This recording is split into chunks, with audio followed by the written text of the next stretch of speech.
iska daafacayna marka laga saaro marka operationada horta dagaalka weyn 1988 ka wuxuu ku dhasho ku yimid sheekadiisa waxaan arkaa meelo badan oo si khalad looga sheekeeyo oo fahan khalad laga bixiyo horta dagaalku wuxuu ku yimid oo aan ku qaaday 86 ayaa siyaad barre iyo mangistu iyo ay ku heshiiyeen meesha la oran jiray shirka eegad la isugu tagay Djibouti ay ku heshiiyeen oo la yiri aan colaadda kala joogsano oo aan idaacadda kala joogsano oo aan dhibaatada kala joogsano heshiiskaasi ma hirgelin waan arkay in khatarta soo socoto anagu markaa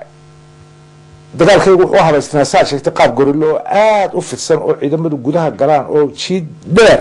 oo gudaha iyo xuduudda dushoodaba ku baahsan oo ha kala faana horeeyano qaarba meel ku jireen ama haba guurguureen wuxuu dagaal aad iyo aad u baahsan ilaa dibad ilaa gudaha si walba si ugu baahsan ma ahayn ciidamo rasmi ah oo meel kaliya fadhiya oo mar qura wada duulaya ma ahayn markii 88kii ay Ethiopia ku ajburantay dagaalayada gudaheeda ka socday oo lagaga adkaaday muxuu ahaay Eritrea lagaga adkaaday iyo dagaaladii waqooyi ka socday kale waqooyigooda ka socday lagaga adkaaday dawladii Mengistu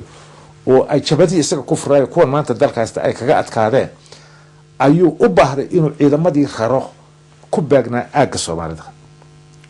waayo ciidamada Ethiopia ama waxa ka dagaalamayeen Eritrea iyo waqooyiga ama galbeedkaasi ka dagaalamayeen ama ciidamadooda intooda lixaadkooda wuxuu ku baagnaa jiidaha Soomaalidu degan tahay marka ciidamadii jiidaha Soomaalidu deganaabid buu u baahday inuu raro oo geeyo oo xagga Eritrea iyo dhinaca kale ee jabadu kala dagaalamayeen inuu geeyo ugu baahdo dabeedna siyaad barru waqtiga 88kii intuu ciidan u diray intuu dad u diray uu yidhi heshiiska aan kala saxeexno heshiiskan kala saxeexno socodsiino fulin waana noo yeeray waana noo sheegay markaan aragnay xaalku soo socdo أنا أسوق يا رب محمد وحي مركز دير ربك سقنا مركز بهرت مالتي يقول دريد بعهد دولدي يدتك أيام بقشية وإحنا أنا هلقن كيجو وسعنا يا هدي أي الدولة دي هي يجو أي شيئين شو يقول يجو يلا بلس أنت أي تاج أنت هاي دبعتري ومضي دلك يجي هاي ستي وتانو كهلق من كده قال من تاعي سيابي تقال كاكوتشو تكرر ما شفته marka Mengistu miyada ka codsaday inay wadanka ka baxdaan nagu ma codsana wuu ma ka bixisbaa wuxuu nagu amray nagana codsan nagu amray inaanu ciidamadeedii la soo noqon sidii heshiisku ahaa oo 15 kilomitir dib u soo celino waayo waxa ciidamadu qolaba 15 kilomitir ay gudahooda dib u qaadaan oo celiyaan oo xariyihii xuduudaha iyo saldhigyada xuduudaha ee labada ciidamada dawladdu soo fadhiyeen ee xariyihii miinu ku xareysnaa balaa ku xareys adadka in dib loo cesho noqotay marka anagu waxa noo muuqatay faa'iido ah dhinaca faa'iidada isbaqiiq u ahayd way dariiq kale noo furan baan jirin oo nalama ogol inaan dagaalano dariiq kale noo furan marka waxa weeye aniga Mengistu u tagay wafti inta ka haystay markii horena sii diyaariyay oo intaan horey u sii diray dad badan ilaa ciidamadeeni u diyaariyay inay dagaal galaan khiyaamaan runtii ku sameynay marka Ethiopianka iyo siyaad barraba oo aad noogu hirgashay ilaa xad ma waxa in ciidamadii firqsana intaanu aaga bari iyo aaga galbeed ka kala dhigno Maka iyo Madiina la oran jiray ciidana aan isugu geynay meesha la yiraahdo isugu geynay kaba qorri ciidana aan isugu geynay ay ka soo baxayeen meeshii la oran jiray ماشي اقا برقه ايغا هي لaba barood baan ku soo ururino 15 kilomitir dib soo noqono tabaadna marka ciidamada siyaad barre noqdaan ee xariyi miinu ku xirasanaayeen dhufaysadooda ee ka baxaan kuwan Ethiopian inaga guuraan ama ay soo noqdaan meeshii oo cidlaan aan cidi inaga daadaynin aynu ku dhufano oo gallo oo saas ay noogu hawl yar si kale inuu yeelana garanayno ko Mengistu u tagay anigu iyo wafti aan wataa Mengistu toos u wada hadalay waxaan ciidamadeedii sidaad nagu amartay waan soo celinayna laakiin waxaan doonayaa ciidan ilaa 1500 ilaa waxoogay aan geliyo gudaha si uu ilaashan dadkii reer miyiga iyo tuulooyinkii iyagoo dharcada waxaan doonayaa waxoogay shidaal ay siiso waxoogay dhaqaale ay siiso iyo waxaan ciidamada ku soo raraa intaasi aad iyo aad buu ixtiraami jiray wuu iga yeelay intiiba wuu iga yeelay waxaan u sheeg ciidankaaga harar ku joogay taliska intiiba u sheegay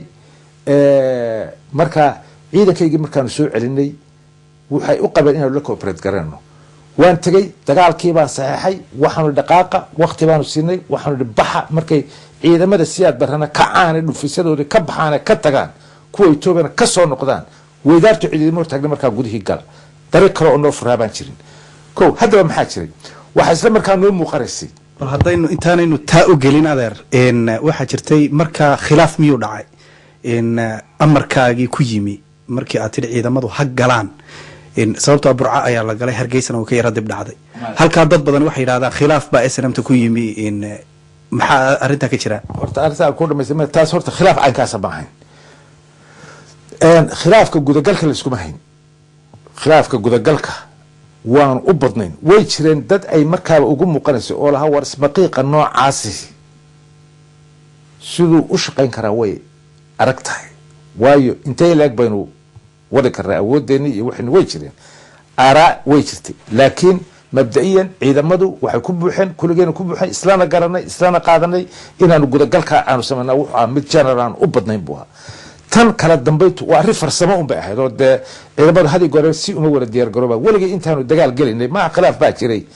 wax walba erga khilaaf un baa laga soo qaaday taa waan ka hadli doonaa waxaa jira ciidamada farsamada markaana waanu gelina hadii gore marmar baa wiig dib looga dhacaa 2 casho dib looga dhacaa 48 saacadood dib looga dhacaa kala horeeyaan kala dambeeyaan taasi waa ciidamada dhan ku wada yimaado waa arrin la xiriira farsamo ayay badaba arrin mabda ah may ahayn ciidamadu labada suul bay ku wada taagnaayeen diyaar bay ahaayeen dad aaraada wax ka yar qabay way jireen dagaalka anigaa saxay anigaa fuliyay anigaa amray anigaa baxa anigaa dhigala haddaba qodob baa jira hadii gore su'aal baa la isweydiiyaa oo marka qaarkood dadka ama hadii gore khilaaf raadiska ah ama siyaasadda waa la sameeyo dadka siyaasadda cadowga ay yidhahdeen waxay yidhahdeen siraya markaasoo baxay oo dibadda u baxay dabcan waan baxay qorshahay ka mid ahay Ethiopia cidda la xidhiidhi jirtay ama cidda magista aaminayay ama cidda ay xidhiidhka lahaayeen ama cidda ay wada hadalka lahaayeen wuxuu aniga marka aan isku ogeynaan ka ballan qaaday inaan ciidankii soo cesho oo ciidankaygii fadhiisto oo fuliyo amarkii magistana weydiistay waa anigu wixii aan doonayay uu iga yeelay anna aan ciidankayga ku shubay gudaha haddana halkaa u fadhiiso caqliga ma gashay taasi markaa laba haddii aan halkaa joogi lahaa laba dhibaato ay keeni lahayd horta Ethiopia isku dhibanayo anigana waa xiri lahaayeen ama talaabo iga qaadi lahaayeen waxay tahay iga qaadi lahaayeen ciidankayga dadkaygana waxaan ugu sugnaan lahaa ma jiro aan ugu filan lahaa ma jiro haddaan ciidanka burcaan raaci lahaa meel kale tagi lahaa ma jiro burcii hargeyso bas laabi kareen haddii mar walba waxa muuqatay inay iman karto inaanu soo noqono sidii dhacdayba meel dambe lagu soo noqdaa ma jirto tactic bay ahayd been baan u sheegnay waanu khiyaamayna lacag baanu ka qaadnay shidaal baanu ka qaadnay waxaanu soo noqon mayno dagaal kelimino dabadna dagaalkii baanu galnay dabadna waxaan noo balanahaa oo aan ugu sheegay markii dambena waxa weeye ciidamada iyaga iska galay dad badan baa waxay u qabaan oo yidhaahdaan farsamadii aan ugu talagalay inaanu Ethiopia iyo madaxdeedii markaa joogay ku khaladno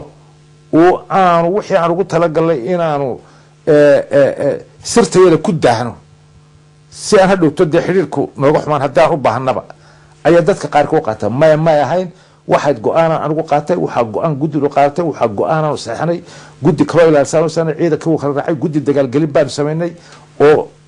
kooban baan sameynay oo aga ku wada qaybinay oo wax walba diyaar baan sidaas horta ciidamadu ay meesha ku galeen sidaan ku baxnay saas haddii aan sidaa yeeli lahayn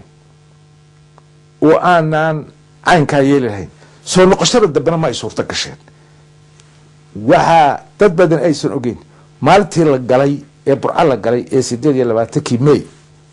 Mengistu iyo Siyaad Barre iyo Morgan waxay wada joogeen Soodari bay wada joogeen oo wada shirayeen ay istaanayeen iska dhiganimo wuxuu u hagaago hawlooda wada hagaagay markii la burca la galay Siyaad Barre intuu sidaa uga yiri waad khiyaamasay Mengistu